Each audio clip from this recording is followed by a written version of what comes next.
অনেক আগের একটা ভিডিওতে আমার ছাদে লাগানো বেগুন গাছগুলো আপনাদের দেখাইছিলাম।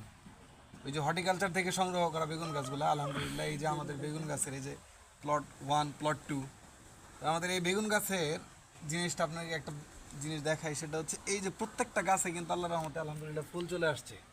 এই যে মোটামুটি এই যে ফুল, এই যে ফুল, হ্যাঁ, এই যে এই গাছগুলাতেও ফুল চলে আসছে।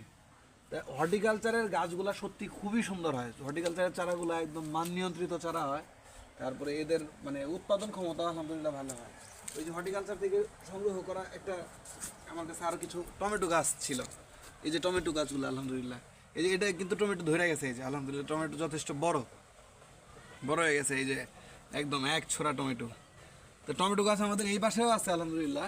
এই যে এটাতেও হচ্ছে টমেটো চলে আসছে, এই যে টমেটো আলহামদুলিল্লাহ।